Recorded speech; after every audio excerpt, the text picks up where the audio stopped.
All right. Today is the 24th anniversary of 9/11. And as you can see here, I'm holding the red bandana with number 19 in honor of Welles Crowther, who was known as the man in the red bandana, which is, if you're not familiar with the story, what I believe to be the most incredible, inspirational story maybe ever, and the one that sticks out above all others that occurred on 9/11.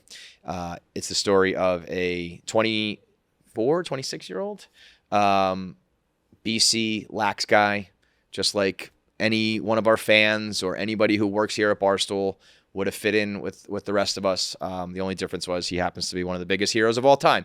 He was working as a banker down at the World Trade Center, and he saved 18 people that day when he could have just saved himself and ran out the door. He went up and down several times and saved 18 people, the only people to survive the zone where the planes hit. And after the fact, his family learned that he was the man wearing this red bandana, and the number of people that stepped up saying, "A man in the red bandana saved me. The only reason I got out was because of the man in the red bandana." And they slowly came to realize that their son, their brother, was an American hero. And so his story has grown over the years and turned into this movement and this iconic, inspirational story and color and accessory. And so we have his sisters, Honor and Paige, are here today doing their first real media appearance to talk about their brother and tell the stories of him as a friend and a brother and a son and a hero. So we're very, very appreciative and very honored to be a part of this story in even just a tiny way. So it's Honor and Paige representing Welles Crowther on today's KFC Radio. Okay, so let's get into it. So I guess I want to say before we really start, we have like an informal rule. A couple weeks ago, a few different members of my show were crying on the podcast and about silly stuff.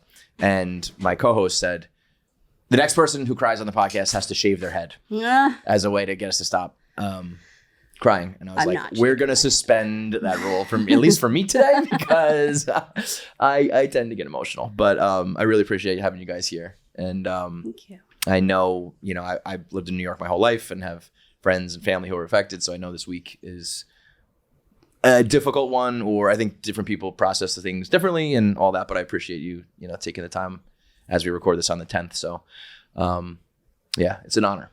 I mean, I find it to be one of, if not the most captivating human interest piece of all time. And I know it comes from a place of, it's very unfortunate for your family, but what it's done for everybody else is, I really believe, one of the most amazing things I've ever heard. So thank you. Yeah. I mean, it's, I can't even imagine from your guys' point of view how it all feels. Is there like a weird dynamic with that? Because it is, of course, it's a source of pain for you guys and one of the worst things that's ever happened, but then also inspires so much hope and, so much good. So I would imagine if I was in that spot, it would be a very difficult thing to juggle.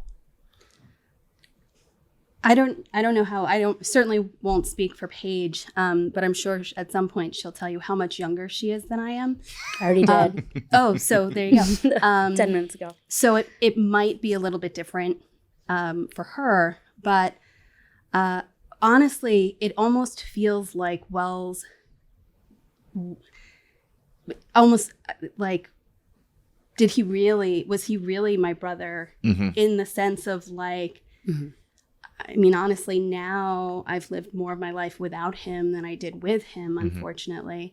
But also the kind of miraculous person that he became is a different person than the kid and the teenager and the college student that I grew up with.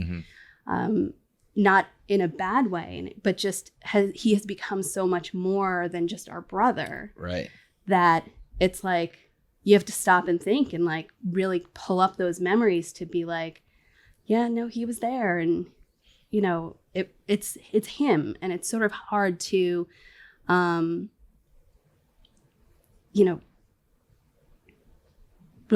like separate him from the or no, like bring them back together. You know, like he was just our brother. Yeah, right. Like I think of the bandana and him as like a symbol, but it's your brother who I'm sure was amazing, but also drove you crazy, and you had funny moments, and like things where you wanted to be like, he was an older brother. Yeah, right. He's there were times bullying he tortured you, you're us. fighting, and then now mainly me. That's right. Me. She helped. I was an instigator. Yeah, but I mean, it's like a symbol, but it's like, that's just Welles, right? Yeah. For you sometimes guys. I would say it doesn't feel like it's my life. Like I'm like, oh, this is my real life. This is, especially, you know, in big events when things occur or somebody new learns of Welles, or like the opening of the 9/11 museum where President Obama chose to speak about Welles. I mean, it's just last year we went to the 9/11 museum annual fundraiser, and Bloomberg got up and spoke about Welles. I mean, these like are incredible moments that make me go like, oh wait, that's my brother they're talking about, right? That's really cool. Yeah. But to your earlier question when you said like, is it a tough week? I'm not so sure it's a tough week. Like, I think it's very present this week and tomorrow, when so many of our friends and families and connections and people in our network who we don't necessarily speak to every day but are thinking of us and reach out to us. Tomorrow will definitely be like a social media heavy day for us, which is really special. But I don't see that as like a hard, people often open that phrase with like, I know today must be really hard for you. It's actually not a hard day for me. It's like a beautiful day of celebrating Wells's life. And I think I get to say that 24 years later. Yeah. I didn't feel that way necessarily year one anniversary, but I do think it's just like so beautiful how many different people in so many different areas of my life now think about Welles. And I will say, not a year goes by where one of the people in that network reach out and say, you had Wells's story on your show. So like, you must know, thank you very much for that and for continuing to spread the story, because like, colleagues reach out and they go, oh my gosh, I just heard it on Barstool. You know, like it's, I mean, I am honored to even be a tiny speck shred involved in any of this. It's like I said, well, you've always sponsored it. You've always sponsored the story. It's so truly my pleasure, and I will do it until I'm off this earth. So, you know, it's, I think what's so interesting about it, obviously there's so many families, so many New Yorkers, victims, everything, 3,000 people, but it's really, in my mind at least, the only one that gets singled out, in whether it's what he did or the Red Bandana, all of it coming together. It's kind of a day where everybody gets remembered, but then if there's one story that sticks out in my mind, it's this one. And that's just your algorithm. not to diminish anybody else's story or to, of course, count, but it is though, I think the one that just shines above them all, because it almost is like you just said before, like, is this real life? It seems like a movie. It seems like a book, a script, and a tragic one, but a beautiful one, and all these things. But it's also like that it was real and it happened. I think Welles brought so many different pieces together. You know, he wasn't just a victim because he heroically led people to their safety and stayed to try to help more. But he wasn't a first responder that morning. That morning he went to work. And so he represents all the people who were perished who just went to work that day. And yet he also sort of represents the first responders who went to work. That's interesting, yeah. And, and perished. So I think it pulls from so many different angles. Yeah. And so it's easy to connect it to whatever it is that you might be speaking of that day. Yeah. And an athlete and a teammate. Right. Yeah, all of that. So many other things. And he saved so many different types of people, different backgrounds, ages, ethnicities, that it really is. I mean, I guess if you really had to be reductive and boil it down, it's like that's the essence, is bringing everything together, people together, stories together, sadness, happiness, all of that. Like, he's the focal point of it all. It sounds like, from what I hear, that was almost written in the stars for him. Like, he was now, but I also feel like when tragedy strikes in any form, sometimes things get romanticized or exaggerated or, but it seems like it really was that way with him, that he was destined to help people. And I mean, the quote about, I'm gonna, the bandana is gonna like mean something to this world. What, weeks before? I mean, that's crazy. That's like, if you don't believe in higher powers, karma, fate, Destiny, whatever, yeah. learn this story, and like, how could you not, right? I mean, it to me, it's like, it seems like he really was destined to be that, right? Is that the truth of it? Because you said earlier he was just my brother, but did you guys ever feel that until it happened or after it happened, or? No.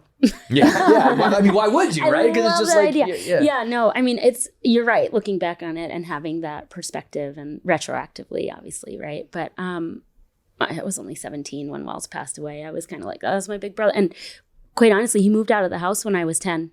Right. So really, my experiences with Welles after age 10 were these kind of flashes of memory. Right. Or like visiting him at college. 7 years, you said? Yeah, 7 years that's between exactly us. what I have with my sister. And like, we're close now, but like as we were growing up, it was like, she remembers when I came home from college. She remembers some holidays and stuff, but that like day to day is not really necessarily there, I remember Welles was getting his desktop computer from like the library or wherever they were giving them out at BC when he was a freshman. Arriving at campus, and I went and waited in line with him, and I was just his like 10-year-old annoying little sister, but he kind of like held me really closely to him.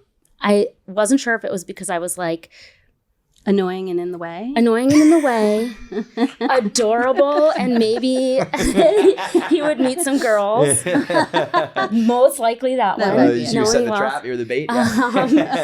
Or like, wow, I might miss my little, you know what I mean? Yeah, I might miss my little sister, but who knows? And all three things could be true. I was going to say the same way he's an athlete and a banker and a first responder. He's probably an older brother and also a guy looking for girls and also a guy who needed a hug on his first day of college. And that's a good point. A guy looking for a hug on the first day of college. Yeah, maybe that. I mean, you probably did as much for him in that moment as he did for you. A little uncertainty coming in the, right. But I'll remember that moment. But that, so like to me, that's a normal memory for a brother and sister. Yeah. And not necessarily everything else, Yeah. And so. Well, I think to kind of, I guess to go back to the question about, do you think he was destined to do this? I don't know. But what I do know or believe, I'm a very spiritual person. I think his spirit is really happy and at peace. And like every time we get up to speak at like when, athletic, whether it's the high school or the middle school or a college environment, but whenever we get up to speak or like go out on that field, I just feel like the skies are blue, the joy is there, you can feel him in the stands, his energy is present. I strongly believe his spirit is very happy, even though we miss him. And like, that's the thing, right? So when people, I'm kind of going back to my original thought, but it's sort of tying in. When you say this is a hard week, like I don't necessarily think September 11th is a hard day per se. For me, it could be like August 3rd, and I just wish, oh my God, I wish Uncle Welles were here to see what my son Henry just did on the, jet skis or like whatever. I'll miss him in those moments throughout the year and suddenly find myself in tears. Right. September 11th is generally a really beautiful day. That's when everybody's focusing and you have all the support. It's exactly. It's the but winter months and the a lot of people lose people. I mean, everybody loses people important to them throughout their life, but not everybody in the world remembers the date of that event that they've lost their father or lost their uncle who was really close to them or what have you, right? Lost their child. September 11th just happens to be a very memorable date that my brother perished. And right. I mean, so people think of me or honor all of us, on September 11th. If you just died individually 3 months after, you guys are still going through the same trauma and remembering him in the same way, but there's not a whole world. Does that with their eyes on you? You said that's beautiful for you. I love it. I think it's beautiful because his spirit is remembered annually by so many people. Is there ever a moment where you wish it was not like that? Like that my brother didn't die on 9/11? It's like all eyes on. Definitely that. You are funny. See, that was funny. No, but like, I could see myself maybe. I think there's always a fine line between like support and respect and honoring and maybe inserting yourself into it, or you grifting or exploiting and all that. Yeah. So the privacy is not an option, and so then you have to parse all that out. My brother has more best friends from high school than almost anybody. I'd imagine. Because, and even my own kids are now sending me like, screenshots of somebody saying they were, that was my best friend from high school and he's such an amazing guy. And part of me would start to get really annoyed that almost like they were trying to connect themselves somehow. But then I started thinking like, go for it. They need it, right? Like they need something and they're not taking away. Mm-hmm. If anything, maybe that person, posts something and says, this was my best friend from high school. And then 200 more people learn about Welles' story because it just sort of continues to spread the message. And I realized that it doesn't take away from him, and it doesn't reflect who Welles was or what he did. But yeah, I mean, and maybe they just feel that way. They didn't go to high school with him because I would know that. Or maybe he made them feel that way. Yeah. Well, so I was thinking through all this myself. How would I think? Would I like it? Would I not like it?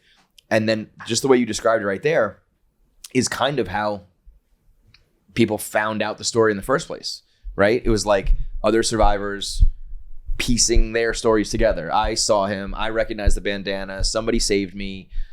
And it's pre-social media and all that, but that's kind of, I almost feel like what goes on during the anniversary is like you share your story with him, and I don't know him at all, but how he impacted me. And then, so in a weird way, it's almost like the essence of the story is also how people mourn and connect now. Yeah. I also really appreciate and enjoy is the wrong word, but find so much personal value in watching any documentaries that are about the day and learning about other people and their stories, because it takes me out of my experience of that day a little bit better, or the experience of Welles and the Red Bandana, and really shows you a more holistic view of the day. Yeah. So quite honestly, like, yes, we know Welles and we intimately know his story, but remembering that there are so many more is critical. So like, yes, watch the ESPN clip about Welles, learn about Welles, but also take some time to like view and watch other things that are, there's so many heroes that day. We all know that. I know. It seems like I said, this is the one that to me shines above all others. And then there's first responders and but there's, a bunch of regular people. Regular hero. Yeah. Regular everyday aren't getting the articles and the pieces and the documentaries that it's just as difficult. But ultimately, though, even though that I'm sure that is a sore spot for some families or whatever, I think having a story like this that does shine is still more good than bad. Like you kind of said, like as long as it's helping people, or maybe you feel a way about it, but ultimately, I think it's a good thing. Yeah, I mean, it's given us beautiful closure, first of all, which is a thing that not a lot of families got on that day, but also something to work positively toward and with. Right. And I think that there's, and thinking back to, the days just following 9/11, everybody was looking for some kind of hope, right? And they never really found it because there really were no survivors. Right. So to have a story like this come out, I think, and back to your question, like maybe that's part of the reason also why Welles' story is remembered so often, is because it does give you a little bit of hope, and it gives you hope to the, human condition, and that, inherently maybe most people are good and are willing to do good, especially in times of unimaginable tragedy. I believe that, and I hope to really believe it, but I don't know. I think I can confidently say there's not many people as good and generous and selfless as he was. I mean, I think that's part. There's so many different elements of like why did this one really resonate? But to me, it's always the going up and down is like, I think I said it in my video. My joke was, I don't want to go up and down the stairs, period. Like, let alone in the face of tragedy and sacrificing yourself, going up and down 40 flights alone. But that's the part when I learned that it was like, I would love to say that if I was in that situation, I would try to do the same thing. I don't know. I don't know if anybody can really say that with confidence, because what he did was like so above and beyond. I would feel there'd be part of me that's like, I'm so proud, but also, why didn't you just come home? Yeah. Did you guys go through that? Yes. I would imagine, right? Yeah. Oh, of course. Like, you're amazing, but like, just get out. Yeah. You were right there. Especially when you find out that he was in the lobby, and it sounds like the plan was to go back up anyway. So it's not like he was walking out the door, but it's also not like he was on 78 and couldn't have if he wanted to. It's like, you're right there. So was that I'd imagine there was a lot of back and forth emotionally with that. Yeah. Mm-hmm. You say that like it's past tense. Yeah. Is You're thinking of that forever, right? Yeah. Of course, there's always that, but I mean, that's just not who he wanted to be in that moment. And who am I to judge? Well, who am I to try to project what I would do? Or and really, who knows? I mean, he sort of knew that the red bandana was going to be something, and so maybe in that moment, he knew that he needed to stay, and this was the time that he was needed. That's the other. So I was going to say the thing that sticks out is how selfless he was going up and down. And he is the driver. But this red bandana is almost this little X factor that takes it to the next level. Because if he doesn't wear it, who knows if he's identifiable, right? And if it's not, if it's something of just item. Like he was wearing a blue tie or something, fine. But this is weird. Why did he have it? And then you find out he always had it, and your dad has the blue one, and it's like, that's where I start to believe in some of the. Can I tell you the wackiest thing? Please, yeah. I'm going to bring up my bandana. Mm-hmm. So I have had this bandana as long as I can honestly remember. As you know, they've been part of our household since children. I don't remember the exact details because remember, I was young. Mm-hmm. But shortly after 9/11, 2001, they had families to Ground Zero for a service. Do you remember when that was? Like October, November? It was very early. It was still early in the on. Process of, and I remember being 17 and like seeing these buildings like melted, and it was a pile, and it was terrifying. Yeah, I'm sure. But I went with my family, and I brought this bandana with me. You have to understand, this is before we knew anything about the man in the red bandana. That knowledge didn't come to us until March. May. Wells's body was found in March. And then May. The story came out in the New York Times in May. But I had my bandana with me that day for my tears because I knew I'm sure I'd be crying. And it just like, I will cherish this forever. I travel with it. I bring it with me, but it's kind of like my symbol of returning, or like Welles definitely saying, this is where I was meant to be. This is who I was meant to be in this moment. Because even I, not knowing anything about the man with the red bandana, I had my red bandana with me, tucked into my little purse. Yeah, it feels like it was. Just like and she didn't carry it around all the time. No, like it wasn't. I didn't have it all the time. I just brought it that day. To go, yeah. So wow. That's incredible, though. Cool, right? Yeah. I love that. I just like once in a while I misplace it. Like, where's my bandana? Yeah, I'm sure.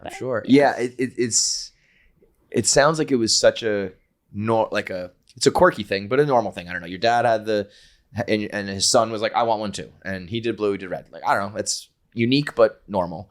But the fact that he, as he got older, and then right up until the moment, said like, this is gonna mean something. It's a weird thing to think, right? Yeah. Like when he was saying that, was your mom like, okay, whatever, dude? Or like, I think like did you people guys sometimes believe it? made fun of him for the bandana. So I was saying that to Amy, like, I guarantee, listen, just knowing how guys are, like a I guarantee his dorm buddies, his teammates were like, put that fucking thing away. Like, what is this? You know? And now it's the symbol of hope and selflessness. But it is such a unique thing that,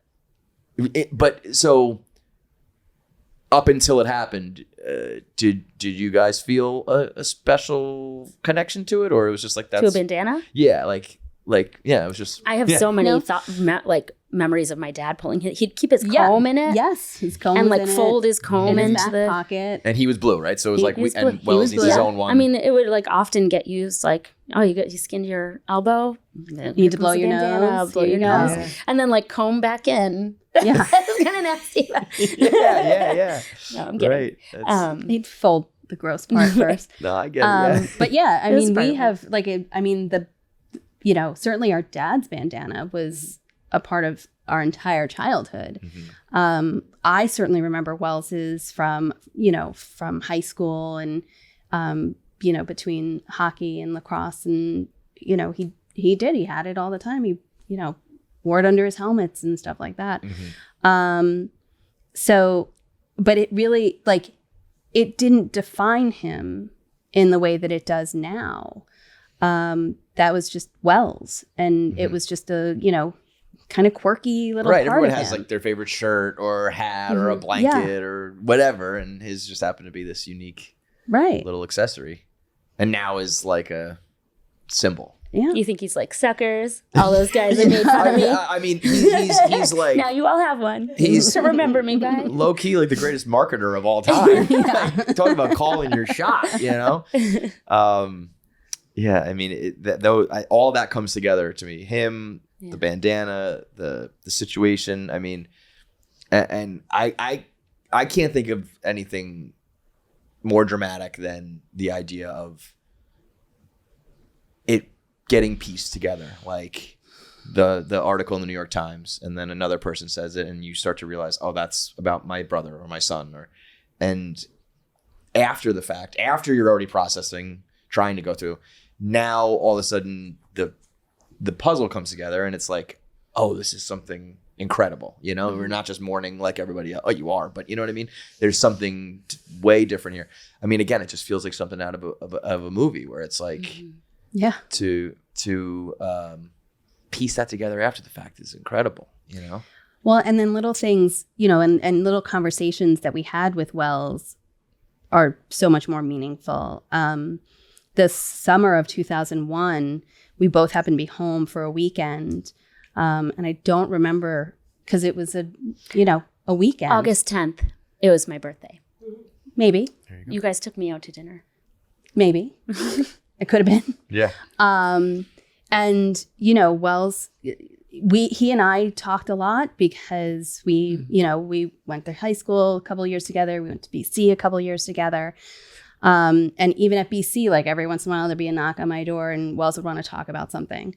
And so he came into my room at home and he just kind of said, like, he was like, I don't know if, and he had the same conversation with my father and I'm sure my mother, like, I just don't know if, finance is for me. I don't know if the finance world is, I'm staring at a screen all day long. And I was like, all right, well, what do you want to do? And he was like, I don't know. He's like, I feel like there's something bigger out there for me.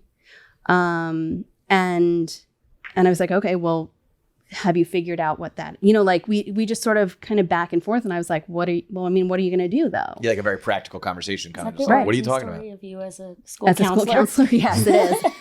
He was my first client, my first student. But he, it was like, and he sort of was like, I don't know, well, maybe, he had worked at a veterinary hospital in high school. And he was like, I don't know, well, maybe I'd, go to veterinary school. And what would I have to do that? And I'm like, well, dude, you got to go back Go to school. You got to, yeah. It's, you have to go back to do undergrad work and get all your prerequisites in. And that's going to take you, a couple of years. And this is also while he has a good finance job, right? Making money. Yeah, like, making just money, doing do well. that, dude. And well, and that was my dad's point. Right. I'm sure he probably Build your went from nest me egg. to my dad to be like, wait, is this right? Right.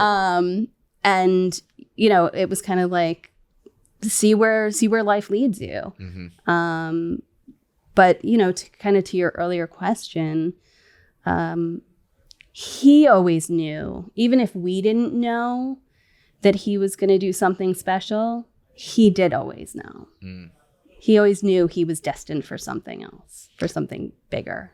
But was there like, when I'm again thinking about my own like sibling dynamics, and if one of them was like, I'm going to be famous. I'm going to be important. No, never. Like, and he never wanted to be. Yeah. He did not like the spotlight on him, which is kind of ironic that here we are. Yeah. Talking to millions of people about him. So it was like, I'm going to be important, but not I want to be important. It's but important it to the wasn't, world. he never said, I want to be important. Right. It was, I will I feel like I'm going to be a part of I it. need to do something important. And I think that was why he had started to fill out the paperwork for the FDNY. I know, it's another part that's like, And why again, so dramatic. because I think he was looking for that more meaningful place for himself. And With a skill set he already had without having to go back to undergrad. without having to do probably 6 more years of schooling. At the end of the day, there's still some practical thing. Oh, I'm not doing that. I was joking that if he wasn't seemingly one of the most important people ever, he feels like he'd be a Barstool guy. Like, Boston College, lax bro, probably got a funny sense of humor. Like if he was a clown, he'd probably be sitting here, working here, But I guess it was just a bigger plan or something at play that made him go, Yeah. that because even so I think that's also what's kind of beautiful about his story is that even if this didn't happen, he was out sick that day or just made it out or whatever, he was still filling out the paperwork to sign up to do those things.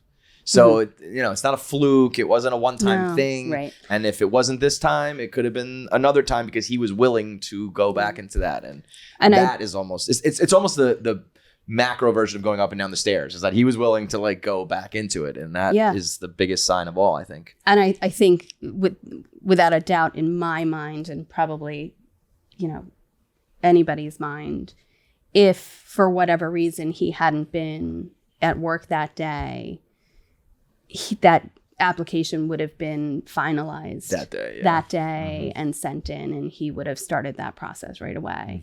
Much like a lot of people did. A lot of people were moved to join the FDNY or Military. the armed forces. Because of 9/11. And it just so happened that, It's hard not to take personally. Yeah.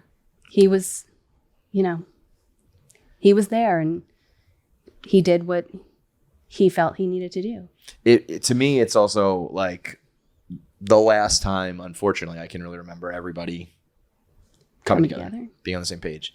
And I feel like if there's like one person, symbol, something that could give us a chance of being like that again, it's the Red Bandana. It's him. It's the game. It's the fun, the foundation. Any of the stuff that's related to it is, I think, our last little hope of maybe getting that feeling again. It's such a shame that it takes those things to bring us together. Yeah. But it's better than not being together at all. And it feels like in a world where everything is so politicized or black and white, red and blue, whatever you want to call it, this is something that transcends all of it. He's something that transcends all of those things that I wish we could get back to. It's would be nice. More Red Bandana, more of that in the world would be a better thing. I get the sense that you said, oh, I went to school with him, and I felt it sounds like you're downplaying how close you two were. It feels like you guys were the dynamic duo. More like Batman and Robin. Okay. I definitely tried to keep up with him. Outshine him as much as I could, but that ship has sailed. I don't know if anybody's outshining Welles. My moment is coming. He and I shared some really amazing years together, thankfully. BC wasn't my first choice. And not that I got stuck with it in any stretch of the imagination, but it wasn't on my radar until Welles put it on my radar and was like, you have to go to this school. It's amazing. And I'm so glad he did, because I got 2 years with him that I wouldn't have had otherwise. Right. And 2 years of him, showing up at my door at 10 o'clock at night on a Friday, telling me to, get dressed up nice because he's taking me to, you know, the lacrosse, you know, Party. No, but it wasn't. It was, you know, formal. It was formal. You know, like it was like you know, and it was everybody was all dressy and, you know, or just calling me up to see if I could transfer some of my dining dollars into his account. All just the regular like you know, college stuff. Yeah. Right. So, or you know, introducing me to his team and my teammates, you know, early on when I first got there as a freshman. So he was really good at taking people under his wing and making sure that that they felt included. And it was actually years later that one of my teammates from BC said, I don't know if I ever told you this, but she and Welles were freshmen together on Newton campus, which is, you know, away from main campus. And she was kind of feeling homesick and the athletes were sort of up there a little bit early, or maybe it was a vacation and they had to stay on campus, and he made her go with him. And she was like, he wouldn't leave me alone about it. Like he made sure that I was included, and, you know, whether it was let's go to breakfast or we're going to hang out, he always made sure that she was included because he never, ever wanted somebody to feel like they didn't belong. Quite literally included as many people as he could on that day, you know, like can't leave anybody out, can't leave anybody behind seems to be like what his life mantra was in a way. No one left behind. Hearing you talk about that actually just like makes me feel really blessed that we still have a lot more years to be that way with people. You know what I mean? Like, yes, Welles did it in such a public eye, but it's also who we are and how we were raised to be. And it's not like Wells's actions that day inspired us to become that way, right? We kind of, as a family, we're sort of that way. Right. Well, I feel grateful that I get to keep being that way. And I think that's the only way. Including people, keep motivating and inspiring people to join in and like be part of it. You know? I don't think he would have done what he did if it wasn't instilled in you guys as a family, because totally intrinsic. That's not something I think that you can in the moment.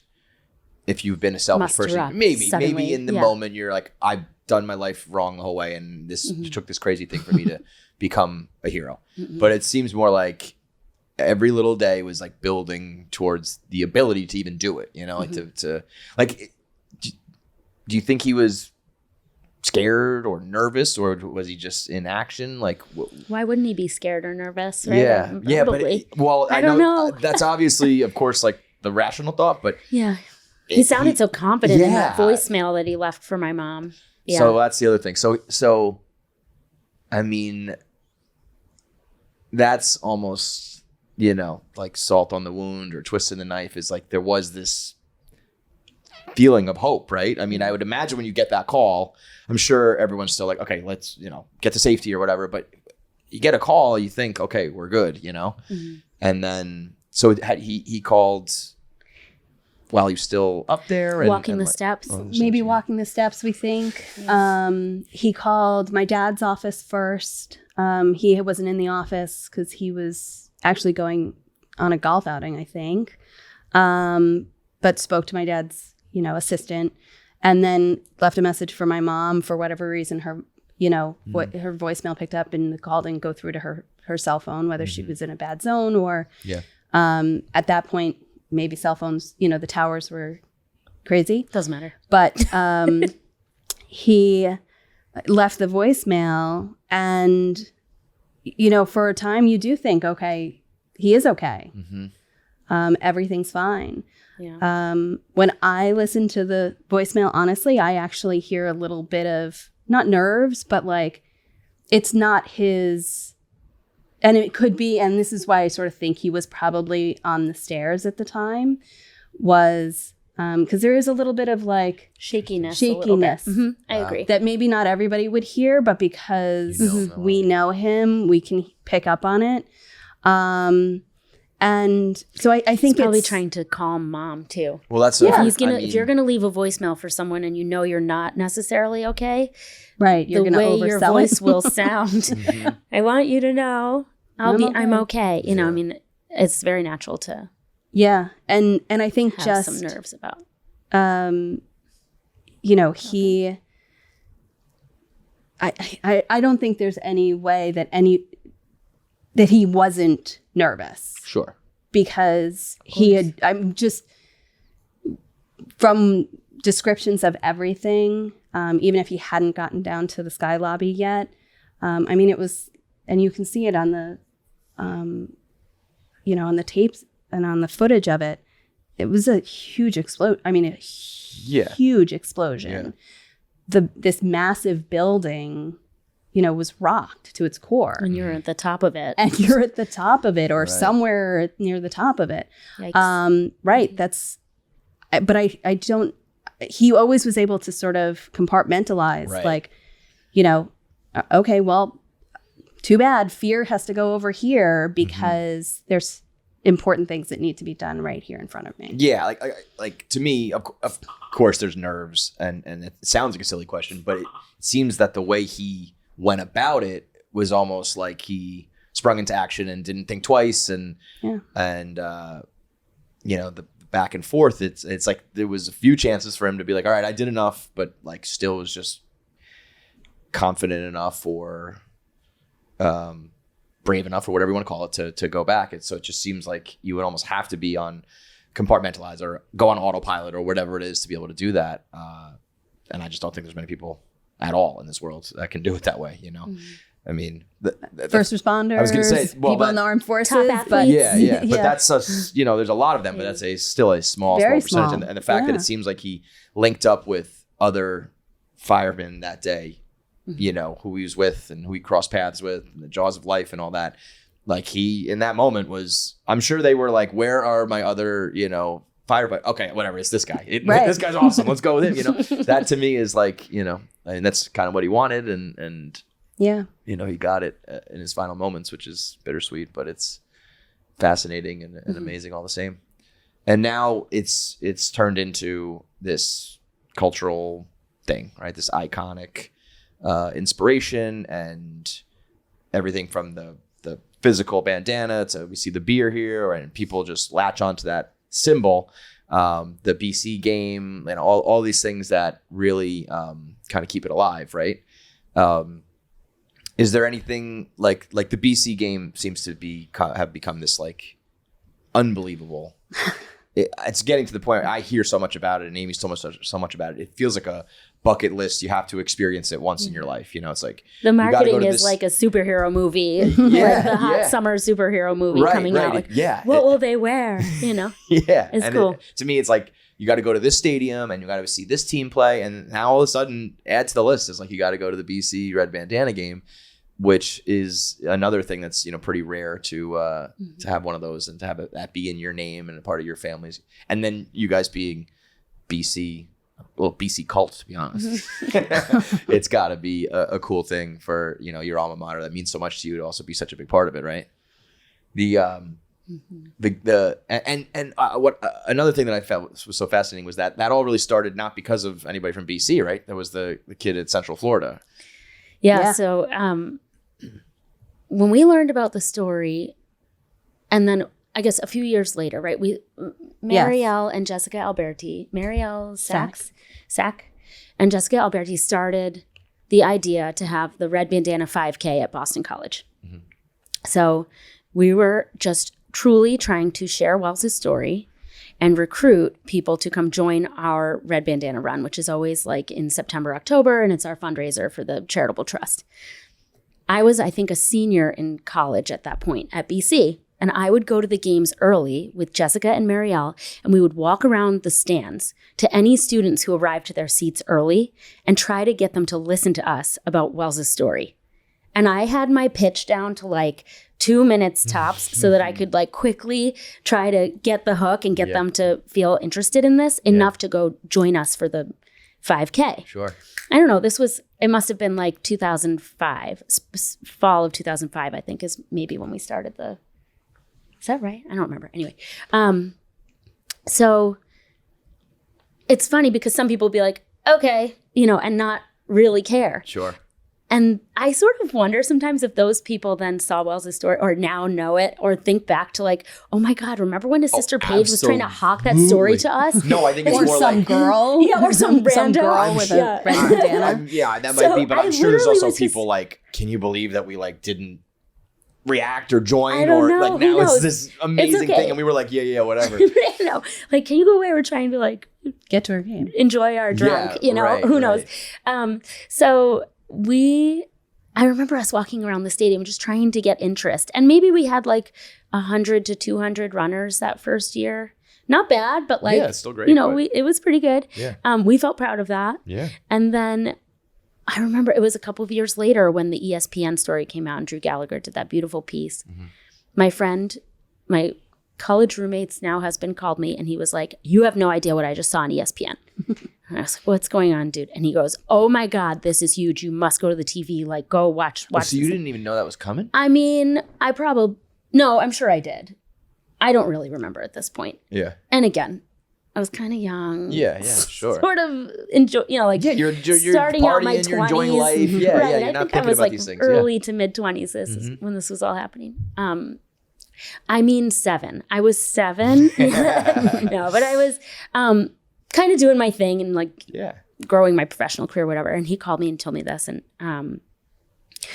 so then we started to get obsessed because Neil Serena started this like grassroots Facebook page. That's the kid from Central Florida, From right? Central Yes. Florida. And he started this page and I was just it was Facebook and I'm sitting there at my computer because it wasn't like an app yet. And I'm watching bing, bing, bing. The comments are just constantly popping up and all these kids are saying like Red Bandana's here at Walmart and AC Moore is out now, AC but Moore's the out. one, the Walmart Right. down on Yeah. Like I Smith just bought Street, 50, like, whatever bring it might be. $1 and I'll hand them out and it just was immediately exploded. It was so amazing. Yeah. And so then the next call I get is from Boston College inviting me to fly down I was in Boston at the time. Yeah. I lived and worked in Boston. Honor was in New York.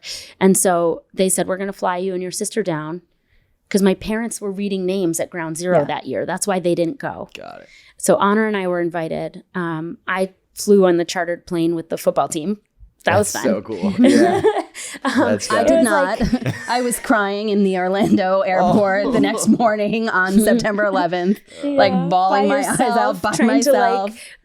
like, process all the emotions of the previous day. Lots of people walking by, like, strangely looking at me. It was really interesting experience, but it was like I'm 5'2", right? It was like me and then the BC The big football team. Yeah. Like, cool. Yeah. I mean, so- again, especially being a BC girl, it's like, this is my football team and now I'm on and the I plane was a with couple them. years out of college at this point, but not long out of college. And I was Yeah. still really into it, and I'd go to the games, and the whole crew of the chartered jet, BC's chartered plane, were all wearing red bandanas.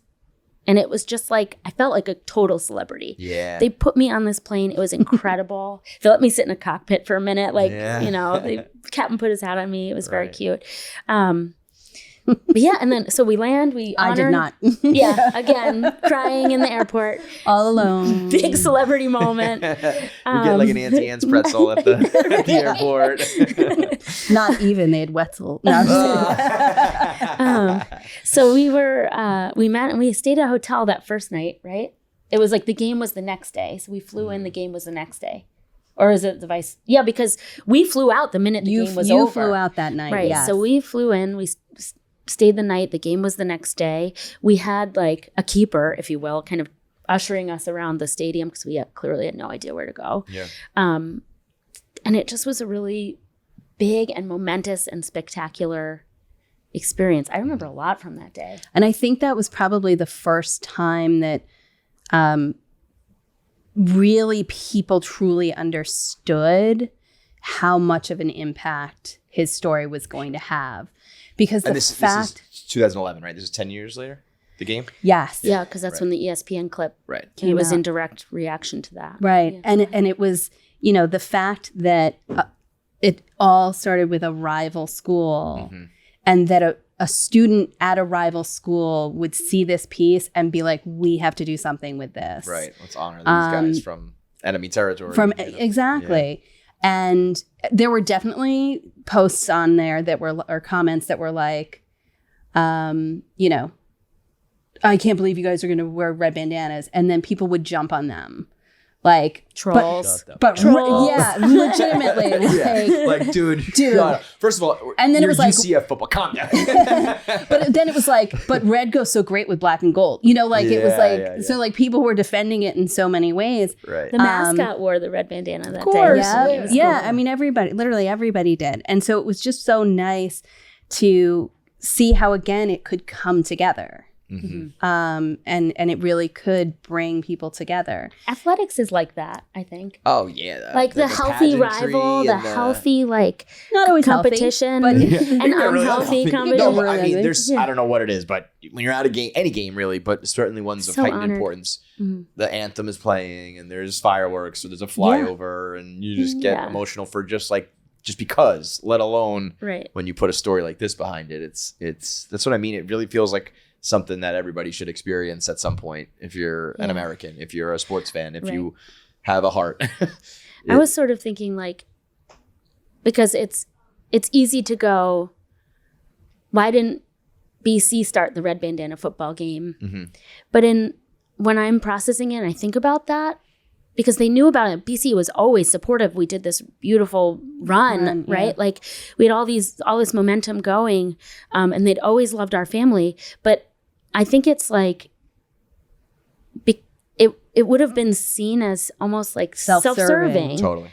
That's I really think, and like not genuine. It had to start with somebody else, with a rival an enemy. team. Yeah, I mean that.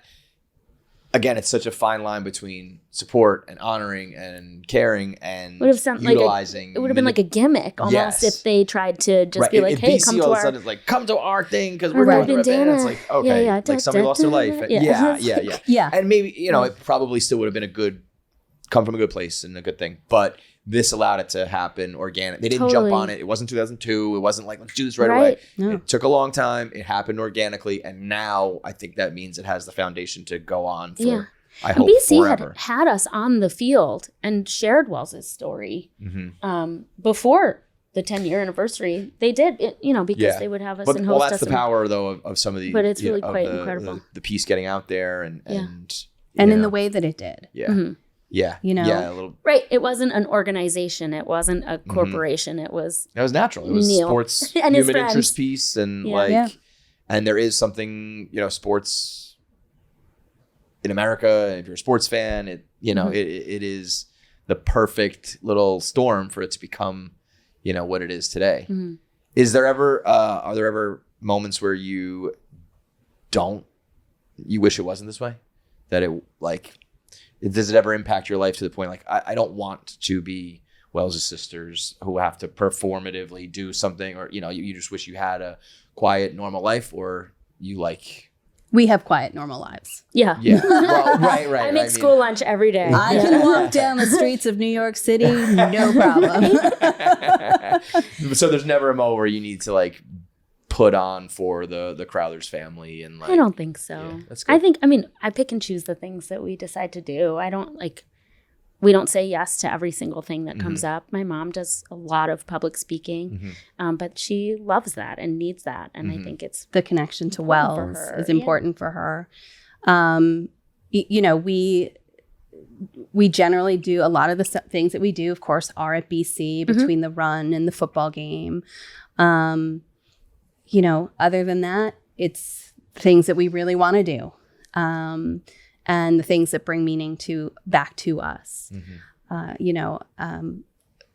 work in a high school. When a lot of my students find out, they're kind of awestruck, and then they're like, "Oh yeah, you're just our school counselor." Okay, there isn't an added level of or a drawback. Or like that. No, we're not expected to save people's lives in a national tragedy, right? Which is good. Yeah, that'd be a little lofty expectations. So it's this again, and sort of back to the beginning of the conversation. This week a little bit more is often expected of us, just in the sense of we have to respond, or we feel compelled to respond to people who reach out to us. But, the other 51 weeks of the year, it's pretty normal unless we're doing an event. And and your mom is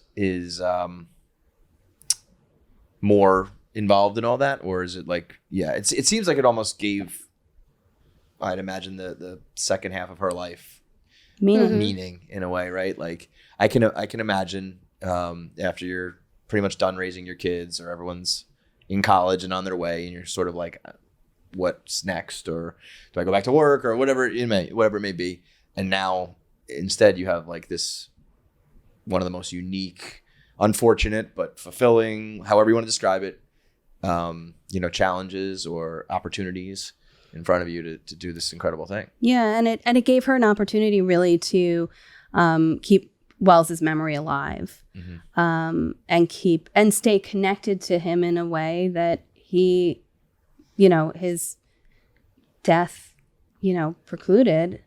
But she's connected to us because we're alive. Yeah. And she knows our children, and she's still very much a part of our lives that she doesn't have that with Welles. So it's almost like she stays connected to him through speaking engagements, through events, really, whatever she can do, because it is important for her, but I think she recognizes how important it is for others to learn about his story, and for, young people especially to know that there's, people out there like that. Some people out there like that, and maybe something to aspire to. Like, there's a lot of stories, true, fictional, whatever, that like people say are inspirational. There's really none that like have resonated with me on a level of like, not like, it's like you can be a better person. You can always do more. And there are people out there that go above and beyond when they really didn't need to, or, that's a story to me that's like, whenever I'm going to complain about something mundane or be lazy or whatever, like it really pretty often will pop in my head that it's like, if he could do that, then you can run that errand or do that thing or whatever's like weighing on me. Like, oh, I can't believe I have to do that. And it's like, did Welles say that when he was like, oh, I can't believe I have to go up to 78 again? Like, you know what I mean? I mean, maybe, but he did not. Like, it's like inspirational kind of gets thrown around, I think, maybe a little too cavalierly sometimes. But like, if there was ever a story I would have to say is like an actual inspire you to do or be different or something, it's his. It's that impactful, I think. Thank you. What were there, when you guys were growing up, are there any stories? This one takes the cake, right? But like, are there any ones that stick out that were just funny, silly, memorable moments? I mean, you shared a couple already, but were there any in the early days or holidays or anything like that? Goofy stories that make Welles seem like more just like an average brother. Like, yes. I have one. Give me the worst Welles story ever. It was like a cold, snowy morning, and we had a snow day at school, and I was sleeping in because it was the best, right? You finally get to your school on that radio, like gets to your NIAC. Gotta watch Price is Right. And Welles was like, get out of bed, we're going to play in the snow. And I was like, I'm sleeping, I'm not getting out of bed. Get out of bed, we're going to play in the snow. No. And he opens my windows. Yep, he loved doing that. Pulled up my nightshirt and picked me out of bed and held my belly against the cold window to like get me out of bed. It was That's crazy. Incredible. I remember that one. Like, get up.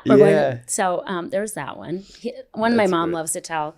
He was a hockey player too. Mm-hmm. So lacrosse and hockey. Of course. Yeah. I think hockey was his like true passionate joy. But he would put me into all of his hockey gear. And I was little, right? Yeah. Set me up in front of an ice hockey goal in the driveway and say, whatever you do, don't move. Just don't move. And practice slap shots against me. I remember that one. I was too smart to get roped into that. I won't move. I mean, Welles Welles is the reason I ended up playing lacrosse. Welles is the reason I ended up playing lacrosse at Boston College. But Welles was the reason that I was able to play lacrosse at Boston College. Because didn't matter the time of year. It didn't matter how many hours of practice we had. We would get home and he'd be like, all right, come on, we're going to throw against the wall. And he and I would throw, both with our sticks, both against the wall, for another half an hour. And there'd be times where he's like, all right, now you can only use your left hand. And it's like a coach almost. Yeah. And he really it really was about getting the best out of other people. And as I said earlier, he didn't like the spotlight on him. He liked flying under the radar, and he wasn't against scoring goals, but he was also 100% fine passing it off to somebody who had a better angle and who would had a better shot on goal. One year at BC, we were both playing Yale. The men had the earlier game, the women had the later game. Men had lost. They were in the stands, a bunch of them watching us play. No, this is going to make me cry. And it's going to make me cry too, so it's okay. And I was having a really good game. And I had scored my third goal. And from the stands, he just shouted, "That's my sister!" And, I kind of, whatever I did, gave him, sticks up to him in the stands. But in all honesty, he would have much rather that I had a massive game than he did. We unfortunately also lost, but I think it was like 8-9. Really close game, really good game. But, stayed till the end. Yeah. And wouldn't let any of his teammates leave. And he so proud, and just the smile on his face coming off the field and giving me a hug. Like it was what he always, it just was what he always wanted. And I don't know how recently Paige has heard this story, if she has. She was at a ballet camp, probably 99, 2000, somewhere in there. We went up to watch the last performance. And at one point, after Paige had finished her whatever dancing she was doing, he turned to me and she goes, he said, "I had no idea she was that good." Tell your friends. But that was Welles. Like he took so much pride, had so much pride, and took so much pleasure in watching other people succeed and other people. And I think that's probably why, a student once asked me, do you wish he had lived? And while I say, of course I do, there's also a part of me that knows that he would have been eaten alive by the feeling of not having done absolutely everything he could for everyone that he could. And that would have eaten him alive. He would always have thought, I bet there was somebody else I could have saved. Right. I bet there was somebody else I could have saved. Right. So the fact that as many people as have been able to live the rest of their lives. 18 people is like... that we know of, right? Nothing to scoff at, right? Yeah, it's listen, amazing. You save one person, you're a hero. Like there's 18 lives of, I don't know how old everyone was, but you go on to have kids and they have kids and like grandkids. You're talking eventually generations, maybe entire families that are just possible because of that. Right. And that was just Welles. Yeah, right. I mean, that piece of it, that was just Welles. Is there anything? Did this guy do anything bad? Yeah, bad breath or something? I don't know. He didn't have bad breath. There was a period of time in middle school when I was taller than him that he did not like. Actually bring this up. Yeah, I feel like the world needs to know this. That I got a lot of dead arms. A lot of dead arms. It was a really tumultuous year or two. He liked to Honor hang hit Paige. puberty before Wells did. Yeah. Uh-huh. But he liked to hang And Paige she by was her taller than him. overalls on the doorknob. Yeah, I mean, he was a typical, adolescent and teenager and all of that stuff. He liked some attention. All the girls at my ballet studio had a big crush Oh, on yes. him. So when he'd For my pick up- friends. So when he'd come to pick me up at dance class, like the rare time that he was available and mom wasn't coming to get me, he'd stand in the mirror, like in the window where all the girls could see him and they'd swoon. And then he had this like very overly small Bathrobe. I love that you just filled that in. He had this overly small bathrobe. Yeah. So Honor and her Not friends obscenely, but like anytime my friends were over, he would definitely He would, come like, walking come out. back from practice, With him. take his shower, and knew what he walk was doing. down past He knew all what of he was Honor's doing. friends in his teeny bathrobe. He also, my mother will hate that I'm sharing this story, but at BC, he used to disappear from a party that they were having at their house and then come walking back out with no pants on and go, "Has anyone seen my pants?" That is a great party trick. That is a great one. That hits every time, I I wouldn't bet. say that he like didn't like attention. Yeah, Right. right. Right. I have a son and a daughter, and I just think of them like all those silly things they're doing now, and the times they're fighting and they're at each other's throats, and the times that they're driving me crazy and themselves crazy, all of that. And then I don't know. I just think about it. If they were to go through what you guys went through, it's unimaginable. I don't know how you did it. I don't know how you guys even do it to this day. You guys are as impressive as he was in a way, in my mind. Like, Thank yeah, you. I know that sounds crazy, Thank but you. like, I mean, it's a lot that you guys go through, and you seem to do it very stoically and Grief is a bitch. inspirationally. Yeah. Grief is tough. Right. I mean, It wasn't always like we weren't always able to talk about this so freely. You have to remember it's been 24 years, right? Right. So, like, I always talk about it. yeah, I mean, You we were always able to? talked about it. It was like a thing we all we were able to discuss and talk about. Maybe his story gave us a little bit more to talk about, and a little bit by telling that story repeatedly and learning more about it as time went on. But I think I fell into a bit of a depression following 9/11, but it didn't hit me right away. It was when I was my first year right? So I was a senior in high school when it happened. The depression came probably mid-year into my freshman year, lasted into sophomore, junior year. yeah. And it was a finite period of my life, right? But it definitely hits you. It's not like I was smiles and Yeah, no, of course. butterflies, truly. But again, being able to talk about him and tell other people about him, it's really satisfying when I'm like, have you ever heard of the story of the man in the red bandana? And they're like, no. I'm like, Boy, do I got one for we you. go. Have a seat. Yeah. Do your kids grasp everything? I'm sure it's Mine are all older, Right, so right. they do. Right. The youngest two are in high school, and their high school's showing the ESPN piece yeah. during lunch periods tomorrow. And, they've seen it, and they're in their high school or in their, even really starting in middle school, Right. where teachers would show the piece. So, mine were born and older when the ESPN piece came out, so they've watched it forever. Right. I just asked Honor what the appropriate age. My Yeah. son's 8. My daughter's 4.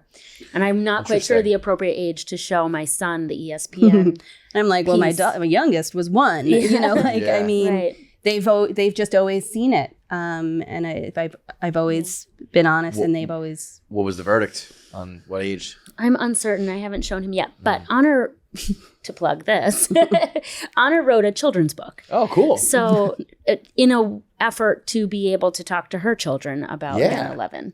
And That's so amazing. that's how my children have been exposed to it, was through Yeah. her book that my What's the book? my Please. late Uncle The John. Man in the Red Bandana, available on Amazon.com. Yeah. I remember so when my son was in first grade, maybe in kindergarten, he was really young. And his teacher just decided to do a lesson on 9/11 that day and didn't really talk to any of the parents. And I still don't really know how she conveyed it. And I remember being kind of like, whoa. She may have read my book. Yeah, well, a lot of teachers do. I wish she had. Like, I don't think she did, but I wish she had, because it feels like a good way to convey something almost it's unimaginable. It's like a real and factual, not overly scary way of telling Welles' story to that audience. Right. So that's. But it's also, like I said, it feels like a movie. It feels like a script.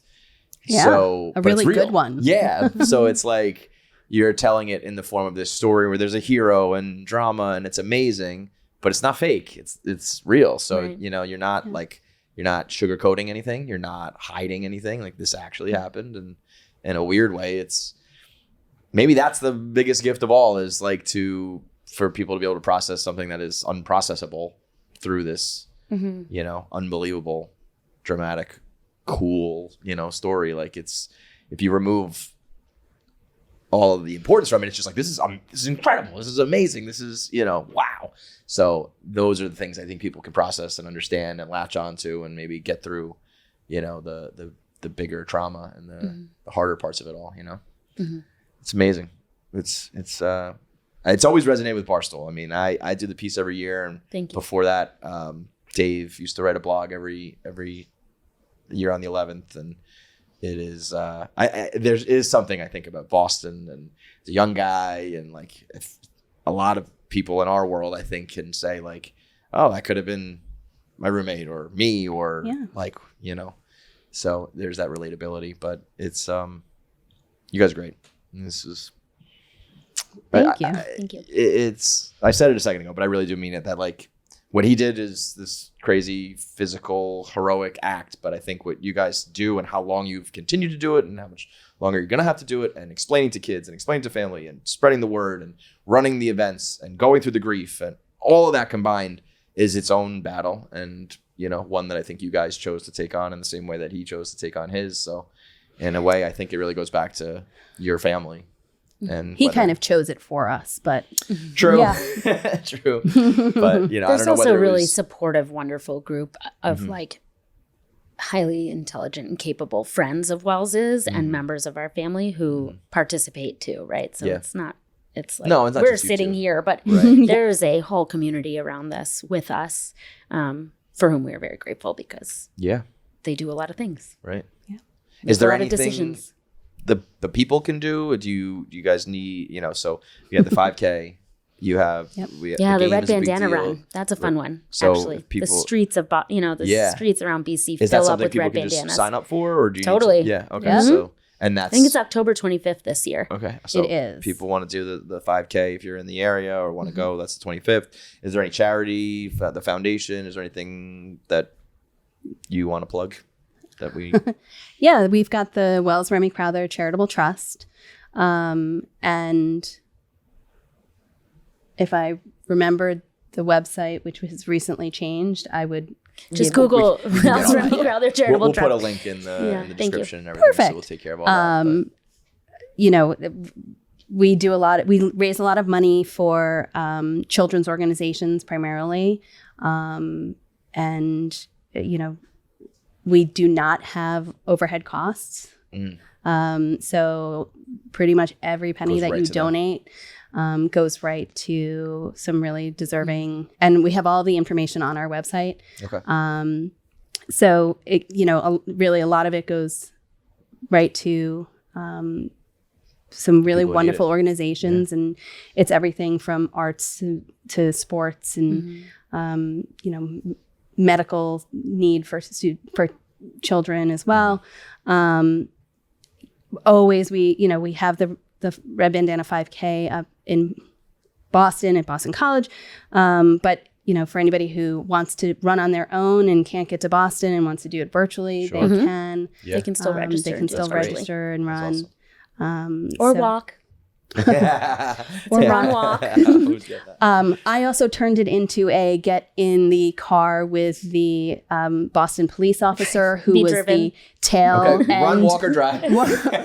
just to catch up to my kids who were up ahead. I'm with you on that. I would be in the car with you. And that was a really great way to do the 5K.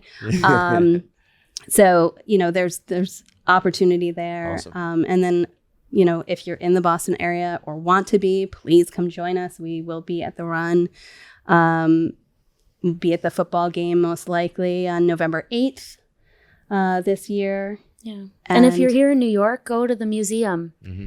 Yeah. It's a spectacular Really is, yeah. place. Mm-hmm. I went, I actually had an opportunity to bring some colleagues with me, and I went in August last year.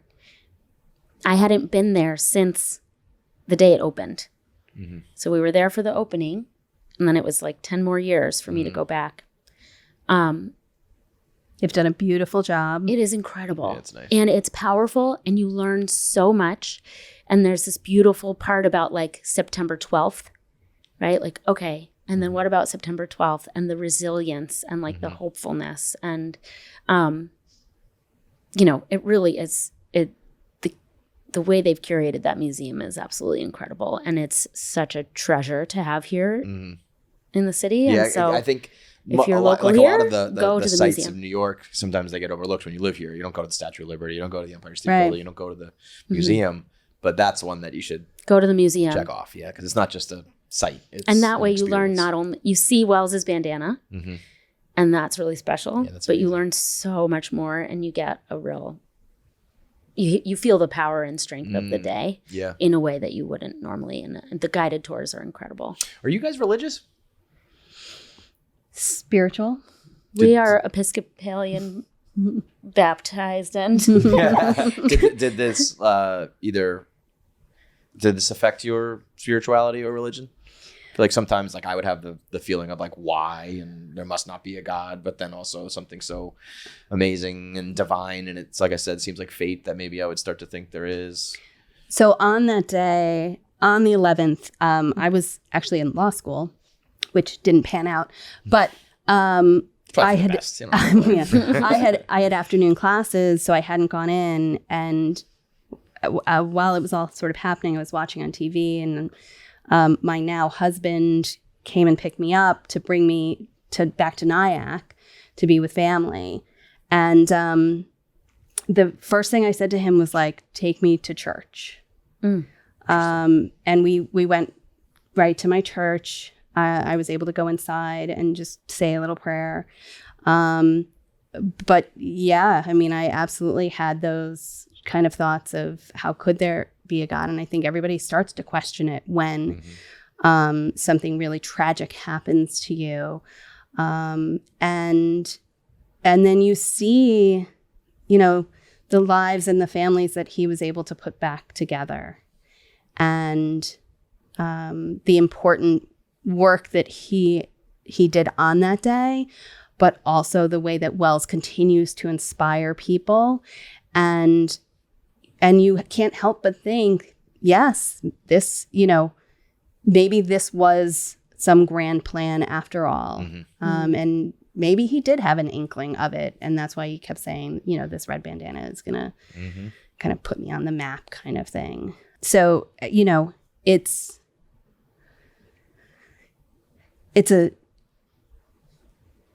I don't know. It's hard to, I think of him.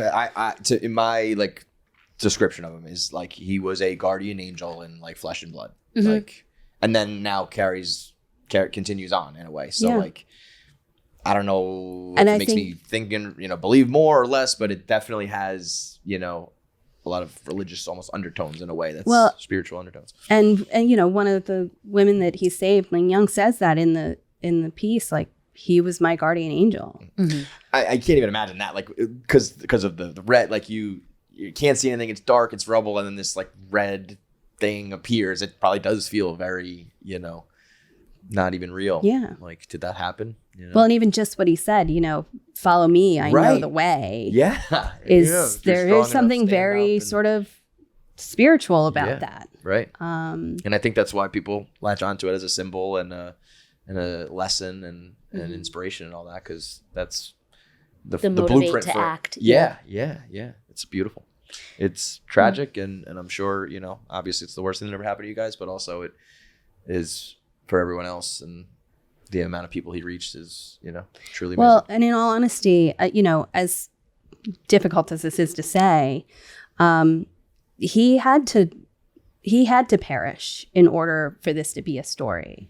really, it wouldn't be a story if he survived. saved people Yeah. and then walked away. Right. Because the strength of it comes from he went back in. Yes. And he went back up. Right. It's a great. Hey, I came down with 4 or 5 people and I saved them, and then I went home to my family. Right. Great story. This is like a Yeah. timeless. I hope until the end of humanity, this gets passed down, and probably will because of how powerful it is. Yeah. So, and you guys do a great job of keeping it alive and promoting it the right way, and Thank you. doing everything that keeps his memory alive. So, you guys are great.